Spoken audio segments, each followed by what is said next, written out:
دا زما کمکی زړګی او لوی جهان څښتنه ستا دی. هر ساکښ چې سا وکاږي دا احسان څښتنه ستا دی. هره پاڼه کې رحمت دی، هره کرښه د ژوند لاره چې انسان ته لاره ښایي ستر قرآن څښتنه ستا دی.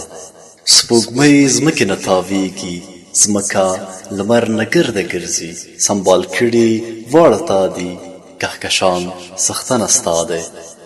هم رحمیږي هم قاریږي په دنیا کې هر انسان ته، د شاهانو شهنشاه یې څه لوړ شان څښتنه ستا دی. ته خالق د ښایستونو ځکه خپله ښایسته یې، د دنیا د ښایستونو ګلستان څښتنه ستا دی. ګناهګار ویمه خدایه خو نهیلی ځکه نه یم، زړه مې واړه ډک د مینې خو ایمان څښتنه ستا دی.